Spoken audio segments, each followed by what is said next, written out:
Una de las perspectivas básicas del análisis de los estados financieros, básicamente uno de los análisis más importantes que se hace siempre es el margen sobre ventas. Siempre que te hablan de una empresa, es una de las primeras cosas que te viene a la cabeza. ¿Cuál es el margen? Vamos a definir el concepto. ¿Qué es el margen? El margen es el porcentaje de las ventas que se convierte en beneficio.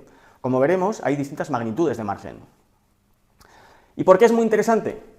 Bueno, pues es un análisis muy interesante porque además de que es relativamente fácil de hacer, nos aporta información bastante valiosa. Y te voy a poner un ejemplo que quizás es demasiado simplista, pero vamos a ponernos en la situación de que nos hablan de un negocio que tiene un margen EBITDA del 45%, es decir, el 45% de las ventas se convierten en EBITDA. Es un dato que de primeras es muy representativo de que es un negocio muy saludable, de que probablemente estén haciendo las cosas muy bien, tengan una fuerte ventaja competitiva o sean muy eficientes en costes, etc. Ya solo con ese dato, en principio, el negocio resulta bastante interesante. Vamos a ver cómo se calcula el margen. Comparto el estado de resultados. Acuérdate que hay diferentes magnitudes de beneficio. A medida que vamos bajando y vamos restando distintas partidas de gasto, el estado de resultados nos informa de magnitudes distintas, que tienen significado distinto. Arriba tenemos el margen bruto, en el que únicamente lo que hemos deducido es el coste de las ventas. Vamos para abajo y vamos deduciendo gastos estructurales, como es el gasto de personal y otros. Y tenemos el EBITDA. Si además lo que deducimos es la amortización y la depreciación, tenemos el EBIT. Acuérdate que el EBITDA y el EBIT son las magnitudes de beneficio que nos informan del beneficio operativo, de cuáles son los resultados de la actividad operativa, de la actividad económica de la empresa, independientemente de cómo te has financiado. Porque si seguimos bajando y le restamos los intereses de la deuda, lo que tenemos es el beneficio bruto. En este caso ya hemos tenido en cuenta cuál es nuestra estructura financiera. Y si además restamos los impuestos, tenemos el resultado del ejercicio. Perfecto. Pues ahora lo que podemos hacer es calcular el margen para cada una de esas magnitudes. Tenemos el margen bruto, que dividimos el margen bruto entre las ventas. El margen EBITDA, el EBITDA entre las ventas. El margen EBIT y por último, el margen neto. Por cierto, quiero que tengas en cuenta una cosa, acuérdate de este concepto, es normalizar. ¿Y a qué me refiero por normalizar? Tú ten en cuenta, imagínate que estamos comparando dos empresas, y estamos comparando el margen EBITDA de dos empresas, en un año concreto. En muchos casos se da que de forma estacional o de forma puntual se dan circunstancias que hacen que estemos comparando peras con manzanas. ¿Por qué? Imagínate que una de las compañías durante un año ha tenido que afrontar un coste de despidos muy fuerte, porque ha tenido que despedir a muchísima gente. Bueno, pues esto obviamente va a afectar al margen EBITDA. Por lo tanto, tenemos que hacer el esfuerzo por identificar todos aquellos efectos que sean puntuales, que no estén directamente, que no sean sostenibles, que no estén directamente relacionados con la actividad de la empresa.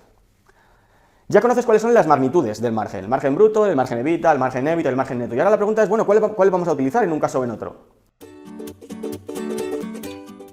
Y no hay una respuesta directa para eso. Es importante que entiendas bien de qué nos informa cada uno de ellos y lo apliquemos a los distintos análisis en función del sector que estamos analizando o del negocio que estamos analizando. Te voy a poner algún ejemplo. Vamos a pensar que analizamos una tienda de ropa. ¿Una tienda de ropa cómo funciona? Pues muy sencillo. Compra unas mercancías, que es la ropa, y la revende. Y le aplica un markup, es decir, pues imagínate que compra la mercancía y la aplica y la revende por 2 veces, 2,5 o 3 veces más de lo que lo ha comprado. Y con eso genera un margen bruto, y con ese margen bruto tiene que pagar los costes que están más abajo en la cuenta de resultados, como son los costes de estructura del alquiler del local y los gastos de los sueldos y salarios de los empleados. Por lo tanto, ¿qué margen o qué ratio analizaría yo en una tienda? Pues analizaría el margen bruto, es muy importante, porque los costes estructurales pues van a ser muy parecidos en todas las tiendas, ¿no? Y aquí donde se la juega, ¿dónde es? En ese markup, en la capacidad para aplicar un margen a todas las ventas que está haciendo. Además de la rotación de las mercancías, que eso es otro tema, que analizaremos en otra clase. O vamos a pensar, por ejemplo, en un negocio como tu lotero. En un negocio como tu lotero también es muy interesante el margen bruto. Tú piensas que en cualquier marketplace se transaccionan muchísimos millones.